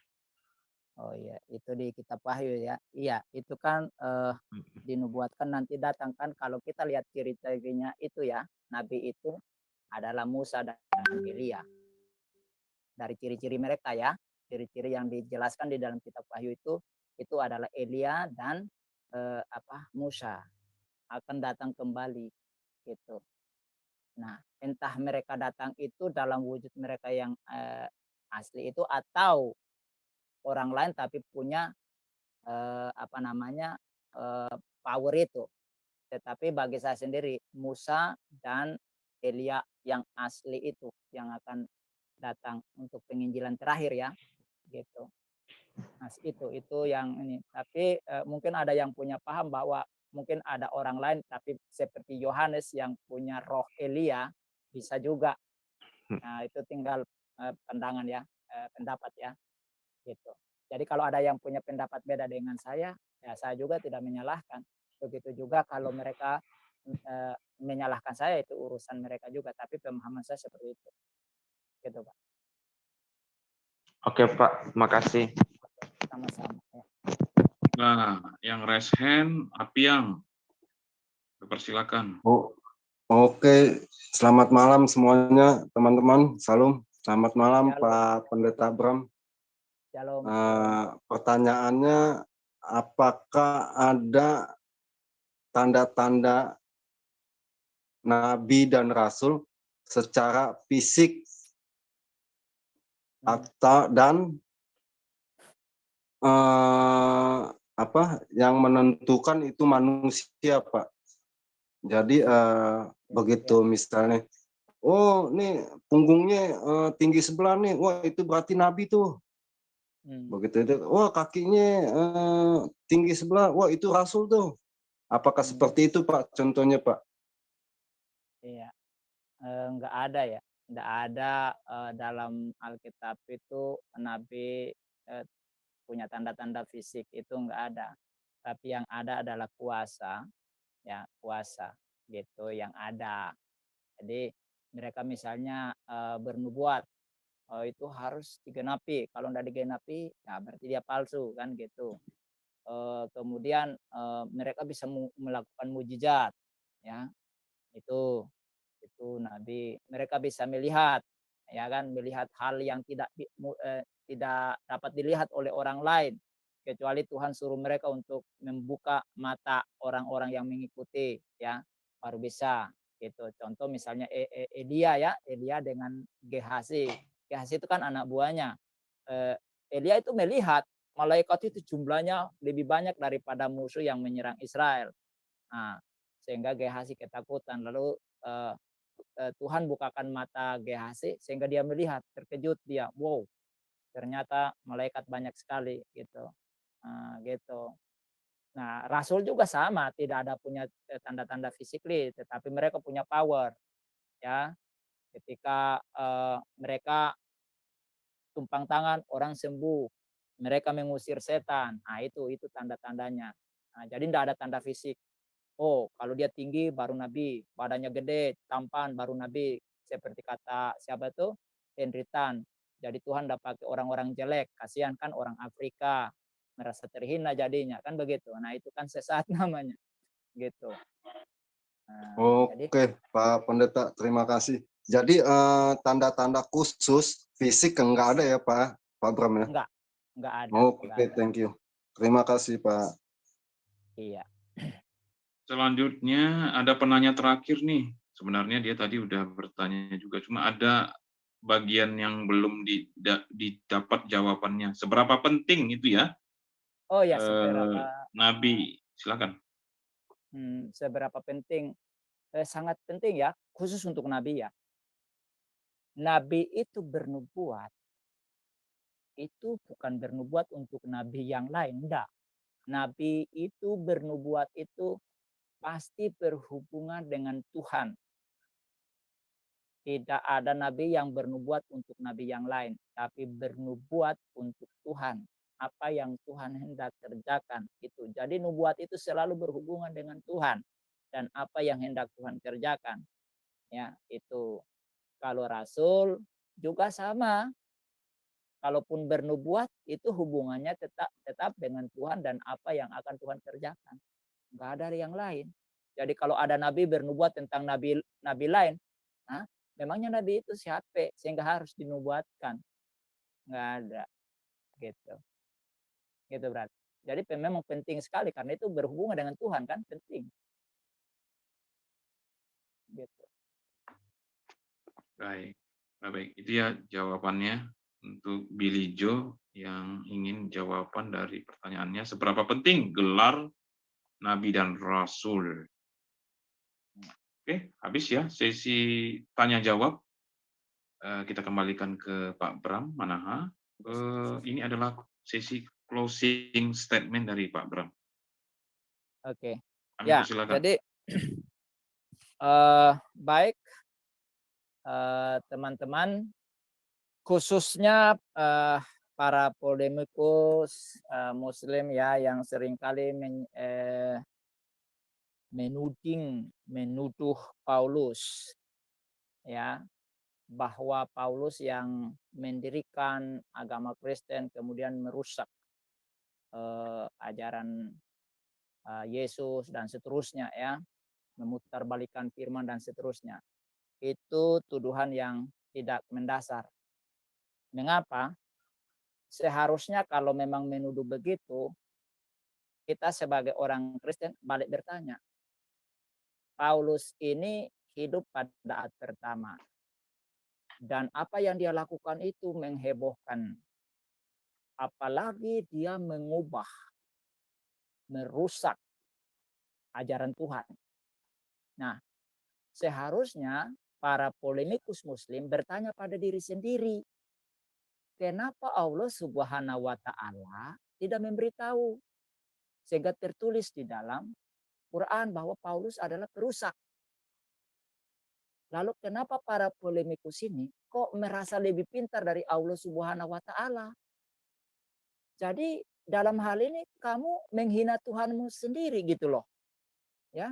Saya merasa prihatin sekali bahwa Anda menghina Tuhan Anda sendiri. Kok Anda merasa lebih tahu daripada Tuhan Anda? Kan lucu ya. Lucu. Seharusnya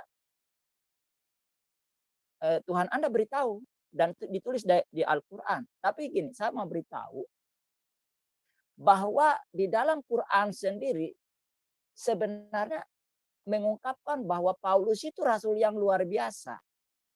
Salah satunya itu di dalam surat Yasin, surat 36 ayat 13 dan 14. Ya. Di sana disebut begini. Dan buatlah bagi mereka suatu perumpamaan, yaitu penduduk suatu negeri ketika utusan mereka. Ayat 14, yaitu ketika kami mengutus kepada mereka 2 orang utusan, lalu mereka mendustakan keduanya, kemudian kami kuatkan dengan utusan yang ketiga. Maka ketika utusan itu berkata, sesungguhnya kami adalah orang-orang yang diutus kepadamu. Nah, memang di sini kalau baca sepintas lalu memang tidak, kalau para polemikus ini tidak akan mengerti arti maksud daripada ayat ini, siapa utusan-utusan di sini, ya. Nah, tetapi para scholar Muslim awal mereka menafsir. Contoh tafsir Ibnu Katsir ya tentang surat Yasin ayat 13 dan 14 ini ya dikatakan siapakah Sam'un ya. Di situ ya, dia jelaskan ya. Dan buatlah bagi mereka suatu perumpamaan, yaitu penduduk suatu ketika utusan-utusan datang kepada mereka. Dalam laporan-laporan yang diambilnya dari Ibnu Abbas, ya, Abbas Al-Akbar, ya, Al-Akbar, ya. Kemudian dan Wab bin Munabih, ya, Ibnu Ishaq melaporkan bahwa kota itu adalah kota Antioquia, di mana terdapat raja bernama Antiochus yang adalah putra Antiochus yang menyembah berhala-berhala. Nah, Allah mengirim padanya 3 utusan yang bernama Sadik, Saduk, dan Salun. Tapi sang raja tidak percaya pada mereka. Juga dikisahkan oleh Burayadah bin Al-Husaid, Ikrimah, Qatadah, dan Az-Zuhri bahwa kota itu adalah kota Antioquia. Beberapa imam tidak yakin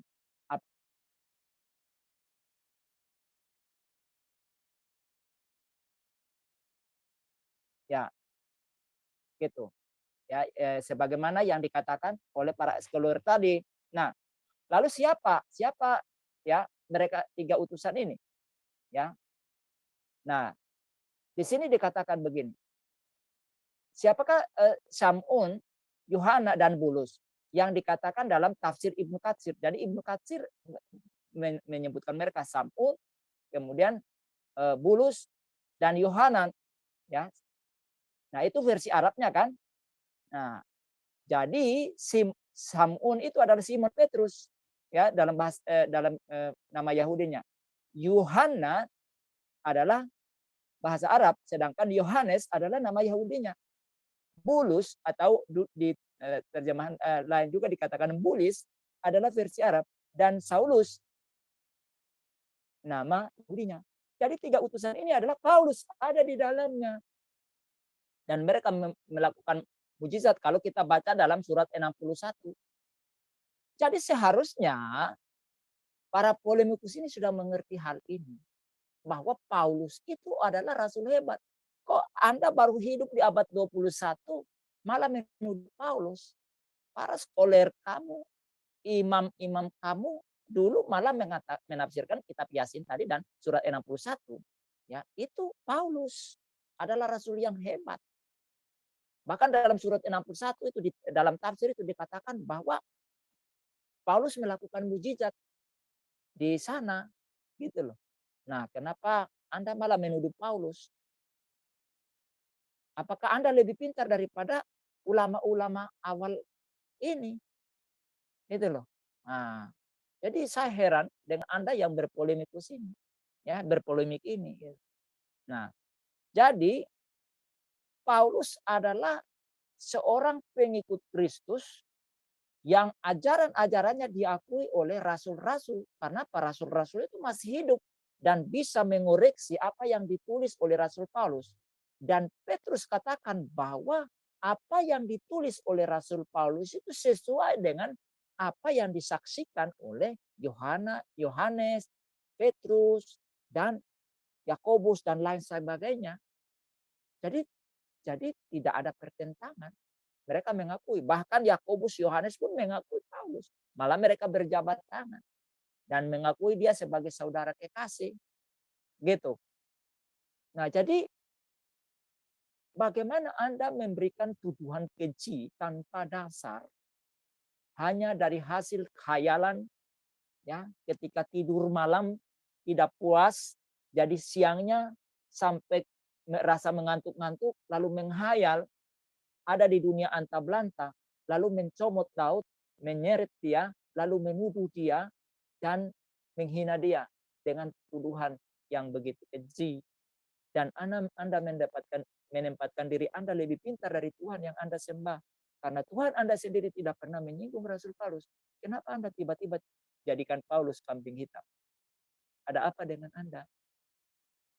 Gitu loh.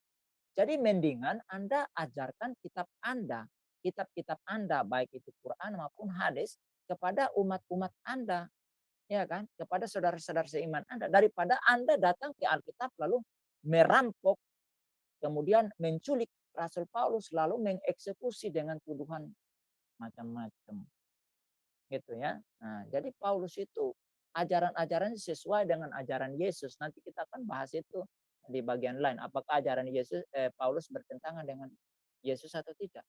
Itu, ya. Nah, jadi kita tahu bahwa Paulus adalah seorang rasul yang dipakai oleh Yesus Kristus luar biasa untuk menyebarkan ajaran-ajaran Yesus Kristus dan para rasul ke berbagai tempat bersama bergandeng tangan dengan rasul-rasul lain untuk menyampaikan kabar baik, yaitu tentang karya Kristus di kayu salib untuk menyelamatkan dosa umat manusia. Ya, semoga apa yang saya sampaikan ini, kami berdoa supaya saudara-saudara yang berpolimikus, Roh Kudus jamah pikiran saudara agar pikiran saudara terbuka sehingga mengetahui kebenaran dan tidak menyimpangkan kebenaran itu sendiri. Kiranya Tuhan Yesus memberkati saudara, Roh Kudus menjamah saudara supaya saudara bisa tahu kebenaran. Mungkin itu saja, Bro Odek. Tuhan Yesus memberkati teman-teman yang sudah bertanya, juga teman-teman yang juga berpartisipasi untuk memberikan sumbangsi dalam penjelasan. Kiranya apa yang sudah disampaikan tadi menjadi berkat bagi yang lain. Terima kasih. Silakan Bro Odek. Ya, terima kasih narasumber kami, yaitu Pak Bram Manaha. Terima kasih juga partisipasi para teman-teman, Bapak Ibu Saudari yang telah bertanya, dan juga terima kasih untuk rekan-rekan moderator dan juga operator kita malam hari ini. Baik, Pak Bram, untuk menutupnya kami minta kesediaan Pak Bram untuk berdoa. Silakan. Baik, sebelum kita berdoa, saya juga ucapkan terima kasih kepada teman-teman Muslim yang sudah masuk ke room dan juga memberikan pertanyaan, ya. Khususnya tadi ada seorang Ibu Yuni, ya. Terima kasih Bu Yuni sudah bertanya. Kami berharap Bu Yuni sebagai orang Muslim cerdas untuk menerima pengajaran-pengajaran dari mungkin para ulamanya, ya. Bisa memilah untuk melihat kebenaran yang sesungguhnya. Oke, kita berdoa. Bapa di surga, terima kasih untuk kasih setiamu di mana malam hari ini Engkau berikan kesempatan bagi kami untuk memaparkan kebenaran firman Tuhan, bagaimana tuduhan terhadap hamba-Mu Rasul Paulus yang telah dengan bertaruh nyawanya sendiri dia serahkan untuk menyampaikan kebenaran tentang pengorbanan berkayu salib bagi keselamatan manusia. Dan Bapa Surgawi, apa yang Rasul Paulus sampaikan bersama rasul-rasul lain itu berdampak hingga hari ini kami bisa percaya Yesus Kristus oleh karena jerih payah mereka, sehingga mereka akhirnya menjadi martir demi untuk keselamatan banyak jiwa di seluruh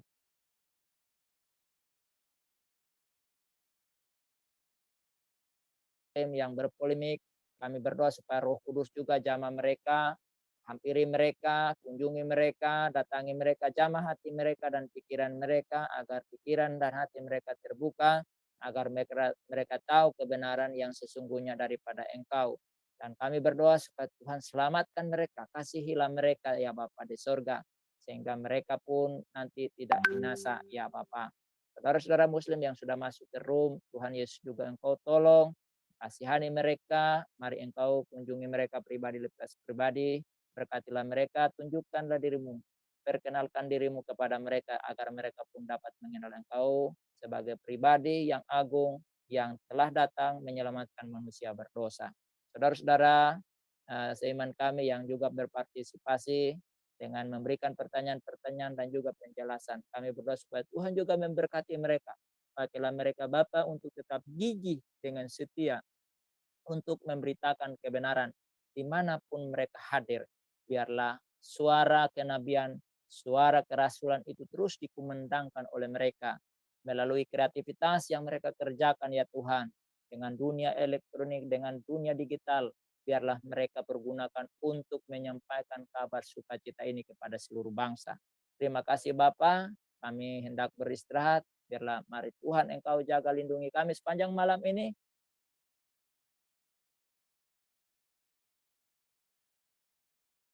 Dan persekutuan yang manis dengan Roh Kudus turun dan melimpah atas hidup kita sekalian saat ini sampai selama-lamanya. Haleluya. Amin. Oke, selamat malam Amin. semuanya.